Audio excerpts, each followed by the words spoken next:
is going on, guys? JD from New York here. Thank you so much for tuning back into the channel tonight, February 8th, 2017. Smackdown Live review, the go-home show before this coming Sunday's Elimination Chamber pay-per-view, live on the WWE Network, where I will be doing a full preview and predictions this Friday on Off the Script, and where I will be doing a review and results immediately following the pay-per-view on Sunday night. So keep it right here and make sure you guys are subscribed to the channel for everything Elimination Chamber this weekend. I want to thank everybody who came out and supported my video earlier today. Breaking news about Seth Rollins that he will be good to go for WrestleMania 33. Also, an exclusive story on The Undertaker wanting the match with Roman Reigns instead of a match with John Cena, and the fact that The Undertaker wants to put Roman Reigns over at WrestleMania 33. That was an off-the-script extra video today. If you guys missed that, I'll link you right in the video with an annotation on the screen right in front of you. Make sure you guys go check that out today. Leave some love and support on that. And I want to thank Audible. I want to thank Audible for sponsoring the podcast and sponsoring Off the Script and my Monday Night Raw review and my SmackDown Live review. And I want to thank everybody for treating Audible very, very well, man. It seems like you guys are loving that 30-day free trial. audibletrial.com/offthescript. They're giving you guys 30 days to try the service for free, and that includes one free audio book, over 180,000 books to choose from. A lot of those could be wrestling books as well. WCW, The Death of WCW. Daniel Bryan. A lot of you guys cashed in on the Daniel Bryan. You guys are tweeting me. I've seen a ton of Daniel Bryan cash-ins for the Audible trial. You got Bob Holly, Mick Foley. You got Chris Jericho, Brock Lesnar. You name it, it is on there, man. So make sure you guys check that out. AJ Lee's got a new book coming out. Stephanie McMahon's got a new book coming out this year. So it's going to come in handy, man. That's audibletrial.com/offthescript. And if you guys do sign up for the service and try it free for 30 days, you get to keep your book no matter what. If you guys sign up, tweet me at JD from NY206. I will automatically tweet you guys every single time. Show me what book you cashed in on for audibletrial.com. Thank you guys so much. SmackDown. The Elimination Chamber is this Sunday. I can honestly say that I am excited for the Elimination Chamber. WWE has had little to no time at all to get SmackDown ready as far as build goes for the Elimination Chamber, but I'm enjoying what they're presenting, and I think this is going to be a very, very good pay-per-view, man. It looks underwhelming if you look at the card on paper. We got 3 women's matches. We got Dolph Ziggler versus Apollo Crews and Kalisto announced in a handicap match. You got the Elimination Chamber match in itself. You got a tag team turmoil match for the tag team championships with every team on SmackDown Live. So it might look a little bit underwhelming outside of that Elimination Chamber match for the WWE Championship. But normally when WWE puts on these underwhelming pay-per-views or something that is a little lackluster in build or card-wise, it always turns up being a great pay-per-view. So I'm not going to say anything until the show is over. I'm going to hold my reservations until the show. I think a lot of what they presented to us in the 2 to 3 weeks that they had coming out of the Royal Rumble, I think it's presentable, man. I think it's a job well done for the time that they had been given. And we'll see how it ends up. We'll see how it ends up. It's mainly about the Elimination Chamber. It's mainly about the WWE Championship, because a lot of what WrestleMania is for SmackDown is going to be depending on that Elimination Chamber. So a lot of storylines are probably going to develop in there. A lot of matches that are going to be at WrestleMania are probably going to come out of that Elimination Chamber pay-per-view and that Elimination Chamber match in itself. And obviously, the WWE Championship situation is going to pretty much unfoil right before our very eyes. So it's going to be very interesting to see what happens with John Cena and Bray Wyatt, if the rumors are true that Bray Wyatt will be winning the WWE Championship inside the Elimination Chamber on Sunday night. But as far as SmackDown Live goes tonight, it was live in the Key Arena in Seattle, Washington. So you guys know that there's only one man that was going to open this show, and his name is Daniel Bryan. Daniel Bryan came out to Probably one of the biggest ovations you will have seen all year. And I made a comment on Twitter that Daniel Bryan comes out, the guy who's retired, he's not an active performer anymore. He comes out and he gets the biggest reaction out of any superstar on the active roster right now. And you know that it's eating away at WWE. It's eating away at fucking Vince McMahon. It's eating away like a beaver in the fucking forest, gnawing on some fucking wood. Hey, Daniel Bryan, he's the yes man. When I went to the dentist told me I have good teeth, and I gave him yes. You know? You know it's eating away at that motherfucker. You know it's eating away at that motherfucker. That Daniel Bryan comes out to the biggest reaction out of any active performer, and that Daniel Bryan gets the reaction that they wished Roman Reigns got. Guarantee you it's eating away at them. That even in his retirement, 1 year later, Roman Reigns can't even fucking come close. Not even 1/10 of what Daniel Bryan gets out of the crowd. You had every fucking person in that arena doing the yes chant. This was the man. This was the man that was the heir apparent to John Cena. Absolutely no question. Absolutely no question. This was the man to lead this company into the future. Unfortunately, he is not cleared to wrestle by WWE doctors. Shit happened, and he's been given a GM role on SmackDown. How long he's going to be in that role remains to be seen. Maybe he gets back in the ring one more time and WWE gives him a big send-off like they're teasing, and like was teased with this opening segment. We had Daniel Bryan come out, and he said that he is the SmackDown GM, and he's going to be giving the fans the best show possible as long as he is the SmackDown GM. He is grateful for what he is doing, and he's grateful that he's going to be a dad. The Miz and Maurice come out. They walk down to the ring, and the Miz mocked him for not being able to wrestle again. Bryan said that not being able to wrestle never stopped the Miz from getting in the ring.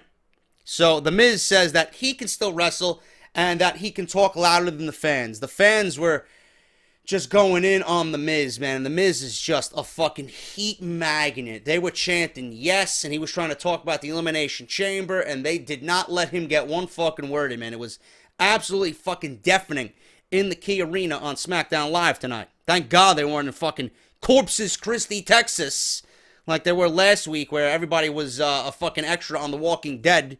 Holy shit.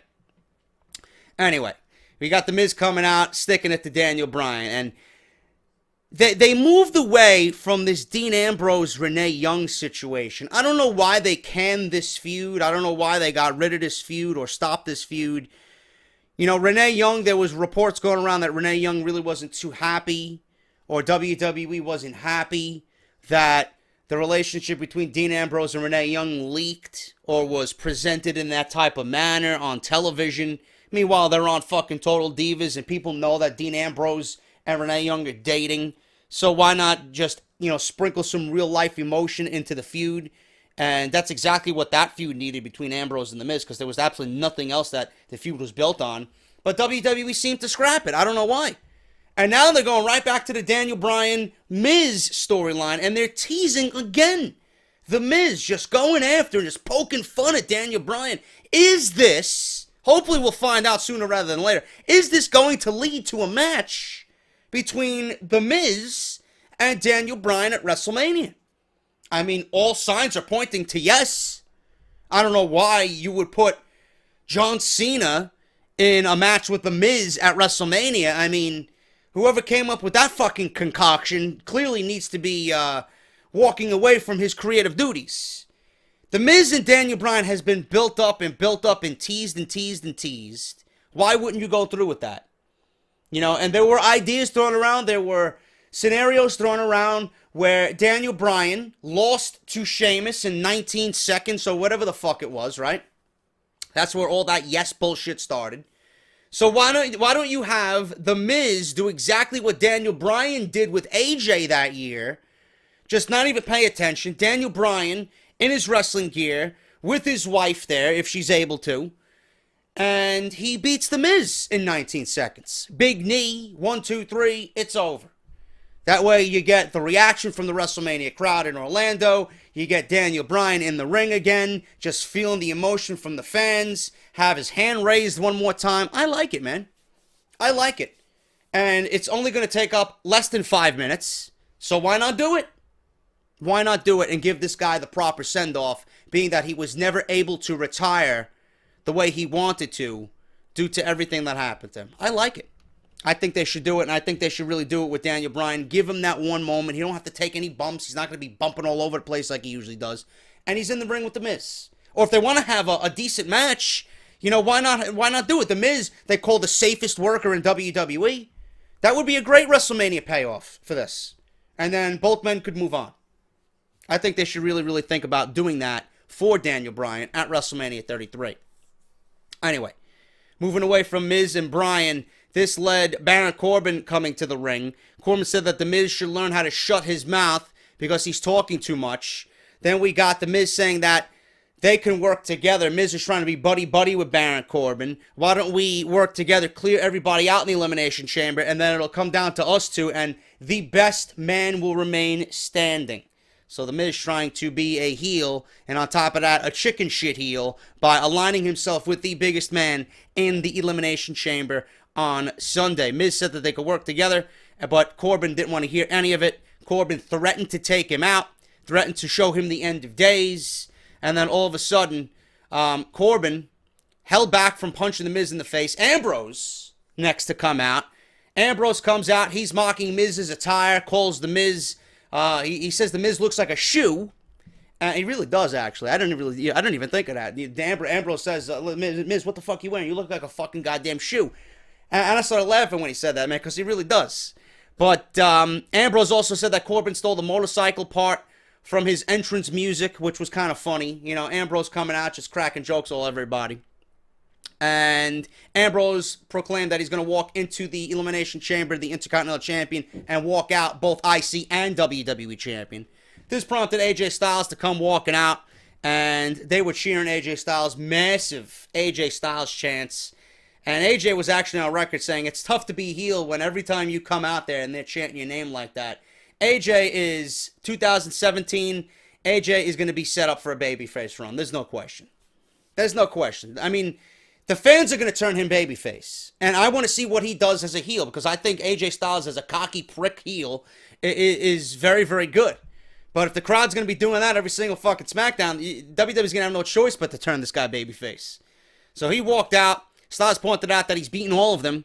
He said that the only thing he cares about is becoming WWE Champion. He doesn't care about the fans chanting his name. All he wants is his title back. Miz says that that's not going to happen because he's the most must-see WWE superstar of all time. He's going to be WWE Champion. Daniel Bryan interjected into everybody fucking arguing to open up this show that he booked a Fatal 4-Way match. And he booked a Fatal 4-Way match with Ambrose, Miz, Corbin, and Styles. There was nothing on the line. There was nothing for these guys to fight for. And it was just 4 guys, minus Bray Wyatt, which that is very odd to me. Keep that in mind. They're proclaiming that the Elimination Chamber is going to be won by one of these 4 guys, but coincidentally, they left Bray Wyatt out of the conversation for Elimination Chamber. Most of the show, even when he came out to stand in Randy Orton's corner in the main event against John Cena, they kept Bray Wyatt's name completely under wraps through most of this match and in the main event. Barely even mentioning that Bray Wyatt was there outside of one of the graphics that was shown during the show for the Elimination Chamber. So they booked this Fatal 4-Way match, absolutely nothing on the line, and I said on Twitter that WWE really should have made this match with some type of incentive to it. The loser of this match ends up being the first one picked to start the Elimination Chamber, or you could have did the winner of this match is the 6th entrant into the Elimination Chamber. Give these guys something to fight for, being that they're all out there proclaiming that they're all going to win the Elimination Chamber. You want it bad enough, fucking show me. You know? They should have given these guys some incentive behind this Fatal 4-Way. And I don't know why they didn't make it at least interesting. It was just 4 guys arguing their case, thrown into a Fatal 4-Way as a teaser for the pay-per-view on Sunday with nothing else behind it. Be creative with it, man. Be creative with it, you know?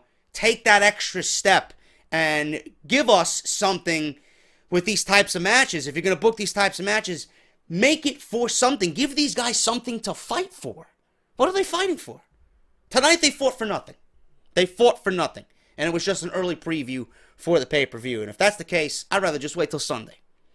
Fatal 4-Way, in the end here, you got Baron Corbin winning it. Baron Corbin hit the end of days on AJ Styles, nonetheless, to win this match. And by that accord alone, you know Baron Corbin's not winning the Elimination Chamber.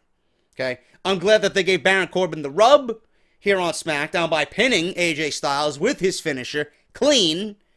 But you know that Baron Corbin is not winning the Elimination Chamber. Okay? Bray Wyatt looking like they are going to give him the win in the Elimination Chamber. They made absolutely no mention of Bray Wyatt during this entire match. And it's like they almost wanted you to forget that he was in the fucking match. But I'm going with the rumor, man. It really makes no sense for Bray Wyatt not to win at this point. But whatever the case may be, Baron Corbin hit the end of days. Still my favorite finisher in all of WWE. He hits the end of days on AJ Styles, and they gave him a nice rub there, pinning the former WWE champion. Luke Harper cut a promo backstage, wanting to hurt Randy Orton.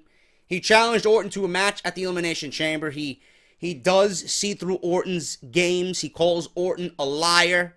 He says all the truth will be revealed about Randy Orton.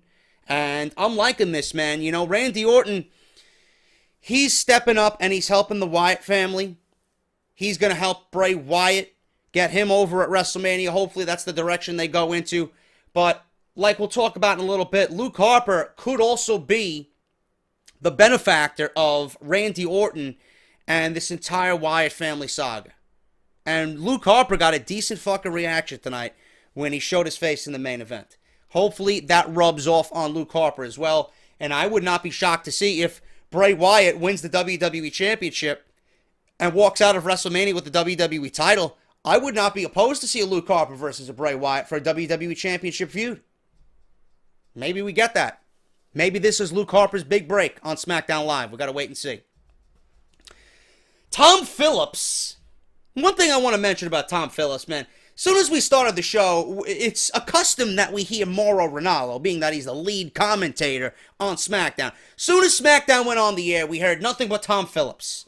And Mauro Ranallo was like muted for the first 3 minutes. They went over what was going to happen on the show. Tom Phillips acted like the lead commentator. I don't know why Mauro Ranallo was pretty much scaled back for the first 30 minutes of this show. I don't know what the fuck was going on. I didn't hear any rumors about Mauro Ranallo or anything. But Tom Phillips was way up front compared to everybody else on this show. Tom Phillips did an interview with Nikki, Bella, and Natalya. And it was a bizarre moment where the camera, like, panned, like it was a mega up-close fucking angle, right? With Tom Phillips. And I don't know what the fuck they were doing. It's like Kevin Dunn wanted to know what type of toothpaste he used. That's how fucking up close it was. You know, Kevin Dunn was probably in the production. He's like, I ran out of toothpaste today. Tom Phillips' teeth, they look too white. What type of toothbrush and toothpaste did he use? I want to smell his breath. Did he use Listerine? Woohoo! You know? It's like he wanted to find out what type of fucking dental work he had. What the fuck was that? So bizarre. Absolutely so bizarre, man. But anyway. Minus the teeth, minus the up-close fucking camera angle of Tom Phillips, which was very odd and very, it was just kind of off. But Nikki, Bella, and Natalya, they were both in separate rooms, probably in the same room with the fucking, the screen cut in half. You know, one of Kevin Dunn's magic acts. They took shots at each other. Natalya vowed to put Nikki Bella on the couch with her pregnant sister, knowing that Cena won't be able to give her kids. Natalya said that if she wasn't married to Tyson Kidd, who they didn't name, then Cena would probably end up with her. Bella really didn't get anything else. She was like, are you fucking kidding me, Natty? How could you say that, Natty? She was on the defensive with Natty the entire time. She eventually, after that John Cena comment, which was fucking hilarious, by the way, because Natalya said it with just a fucking bitch-like smirk on her face. And then Nikki Bella took off the microphone that was clipped to her outfit, and she just walked off the interview. Man, it was hilarious. It was absolutely hilarious. That's one of 3 women's matches at Elimination Chamber, by the way. We got Natalya versus Nikki. We're going to get Becky versus Mickie James. And we're going to get the Women's Championship for SmackDown being defended with Naomi and Alexa Bliss. So, by that alone, you can tell which division is better between the 2 brands, which creative writing team is doing more for their women's division than the other. It's just fucking so much better what SmackDown's doing than the women, man. I don't get why Monday Night Raw is still so fucking clueless with what they're doing with the women. Oh, that's right. They have no women outside of Charlotte, Bayley, and Sasha, and now Nia. Now they're pushing Nia. 8 months into the fucking brand split, and now we're finally seeing Nia on television. Anyway, moving on here from that Natalya and Nikki segment. Apollo Crews versus Dolph Ziggler. Apollo Crews got the jobber entrance. We heard about 10 seconds of his fucking theme. They went to commercial. He was already in the fucking ring. I still don't even know why Apollo Crews is on the main roster. Can anybody figure this out? I'm still trying to find out why this man is on the main roster. NXT could certainly use Apollo Crews if they're not going to utilize him in a way in which his talent should be used. Why is he even on the fucking main roster? Why did they bring him up? I don't understand it. He should be down at NXT. He should have had at least 2 runs with the NXT Championship right now. I just don't understand it. Anyway, he went against Dolph Ziggler tonight, which makes sense because Ziggler has been on the warpath with a steel chair. He beat Kalisto down with a steel chair, and Apollo Crews has come to the aid of Kalisto several times, so they figured, you know what, let's put these 2 in the ring together tonight. Very quick match. Ziggler hits a DDT on Crews, missed a super kick. Ziggler rolled him up, or Apollo Crews rolled him up, rather, for the win, and it was a very quick match. Very quick match. So, after the missed super kick, Apollo Crews rolled him up. There was nothing to it. Apollo Crews barely got any offense but that roll-up in this match. So, post-match, Ziggler got so fucking pissed. Apollo Crews was surprised that he won. He got beat down after the match. He got his leg taken out by Dolph Ziggler. Ziggler went to get another steel chair, beat down Apollo Crews with the steel chair until Kalisto came out, and then Ziggler did the same thing to him. Kalisto botched a move by Ziggler where Ziggler tried to place him on the top rope, doing that in between his legs deal on the top rope, and he botched that. Ziggler took the chair, nailed Kalisto in the back with the chair, so he beat down both Kalisto and Apollo Crews with the steel chair. Post-match, Bryan met Ziggler in the back. He's like, yo, what's going on here, man? What are you doing out there? So he's like, I don't need anybody's help. I could beat these guys on any given day. In fact, I could beat these guys both at the same time. So Daniel Bryan was like, okay, you want to prove yourself? You want to talk all big? So you got Apollo Crews and Kalisto at Elimination Chamber in a handicap match. So there you go. So that match is now booked for the Elimination Chamber pay-per-view on Sunday. Mickie James, Alexa Bliss, Becky Lynch, and Naomi were all out in the ring at the same time for a dual contract signing that was overseen by Renee Young. Renee Young was quickly taken out of this equation. Mickie James, very, very good on the microphone. You gotta love Mickie James and what she is doing on the microphone, man. She sounds like a complete fucking cunt, and I fucking love it.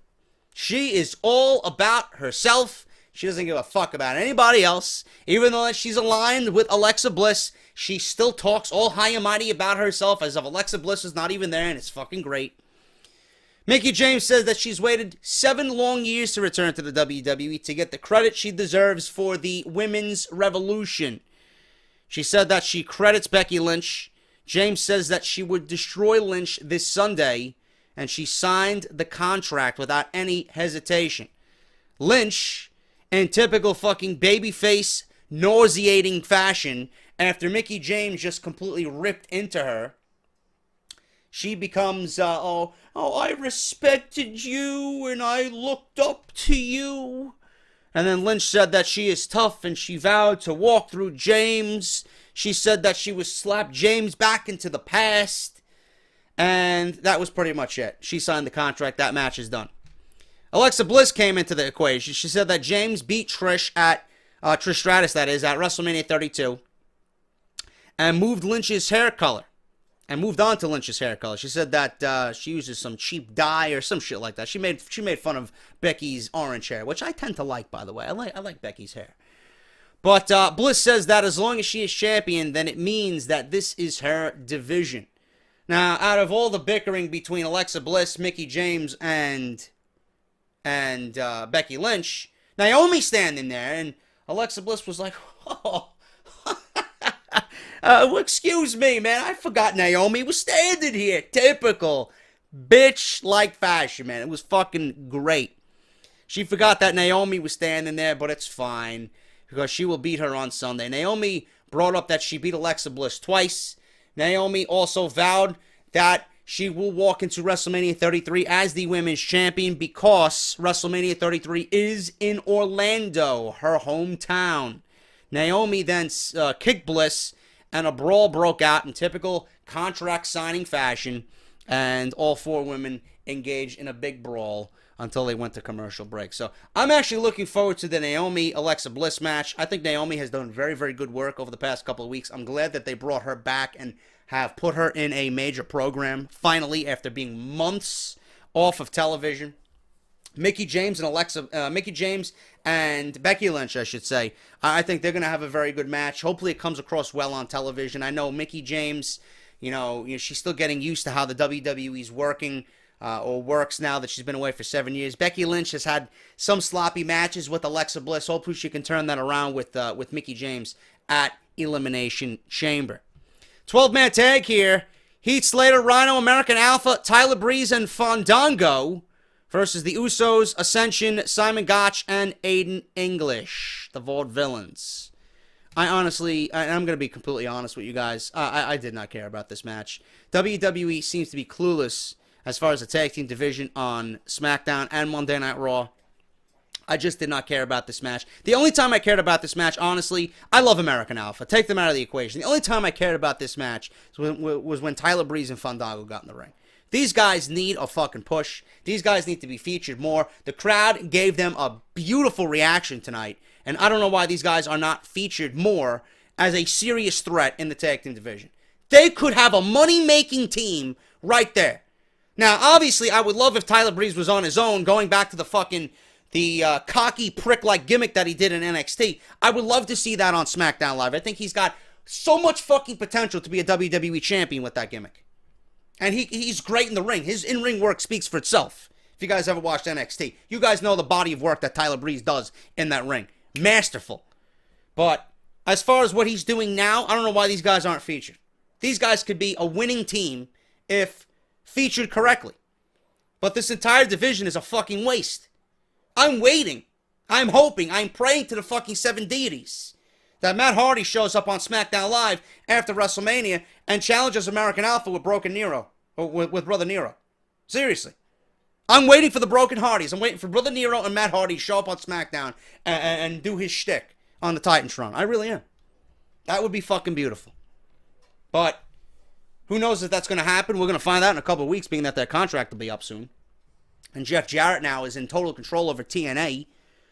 Anthem Sports put TNA back in Jeff Jarrett's hands. How many of those guys there want to see Jeff Jarrett in control of the company again? And I'm also hearing that Anthem wants to cut payroll. If they want to cut payroll, how are they going to sign Matt, Jeff, and Drew Galloway?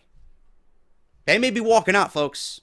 They may be walking out. And TNA might be floating up Schitt's Creek again. They want to cut payroll. You can't cut anybody. You have nobody. Nobody wants to go work there. You got to keep the guys that you got now. Otherwise, done.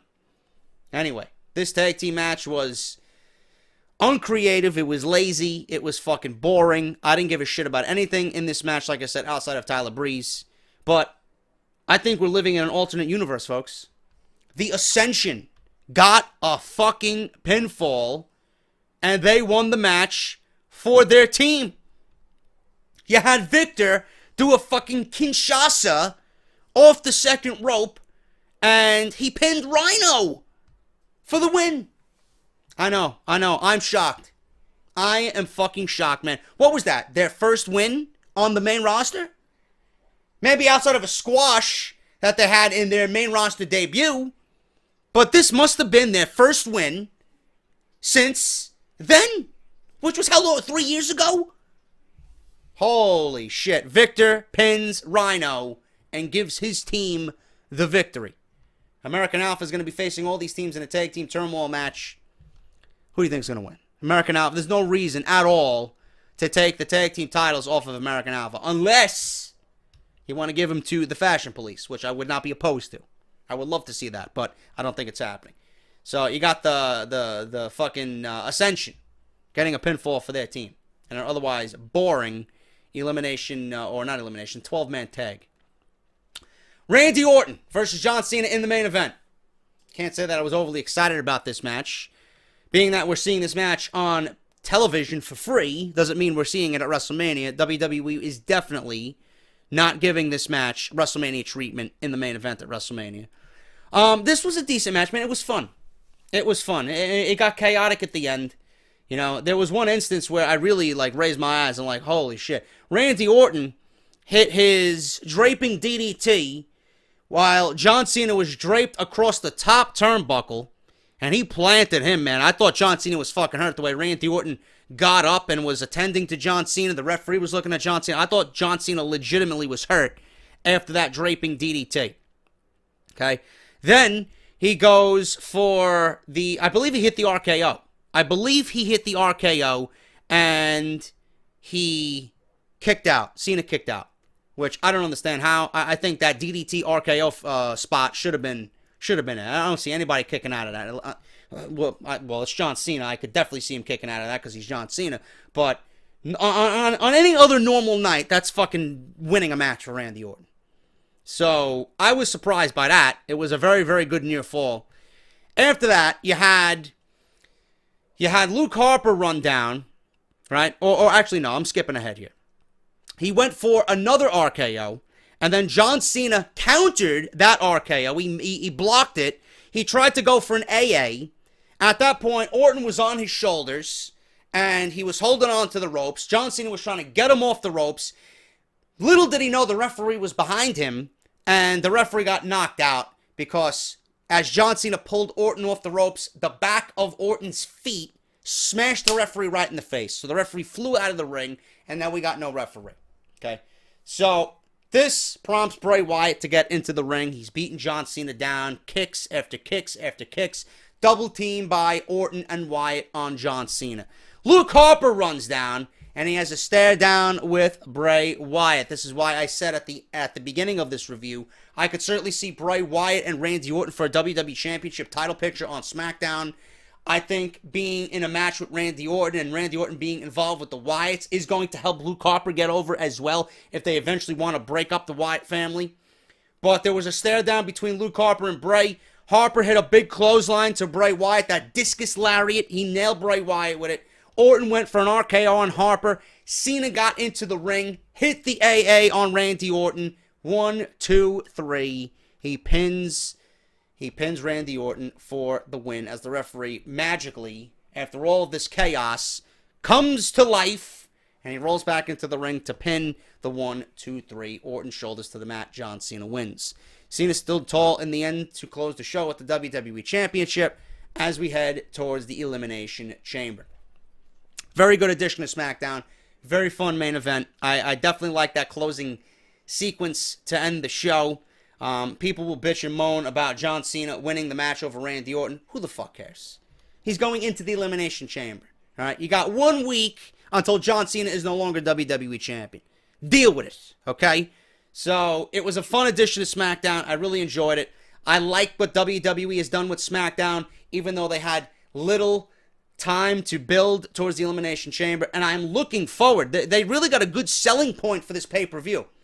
They're hyping up some brand new Elimination Chamber structure. Very interested to see what they're going to give us on Sunday night. I really am. So that's a nice selling point right there. It's an all-new, brand-new Elimination Chamber. I hope to see a fucking Dungeon of Death when I fucking watch SmackDown, the Elimination Chamber on Sunday night. I want to see weapons hanging from the fucking cage. I want to see fucking barbed wire and fucking spikes. You're entering, you're not getting out. It's fucking one man to the death. I doubt that's going to be, but like I said, it's going to be a very interesting pay-per-view, being that they're hyping up this brand new structure for the Elimination Chamber. And it's definitely one of my favorite pay-per-views of the year. And no, Morrow, it's not Hell in a Cell, you goon. I love you, bro, but I don't know, man. Were you a little nervous? Were you a little shaken that Tom Phillips took over half the show tonight? I don't know. He called the Elimination Chamber Hell in a Cell about 3 different times. So, you're forgiven, bro. You're one of you're the best announcer there. You're forgiven. You know, everybody has their off nights. So, that's SmackDown Live. That's your review.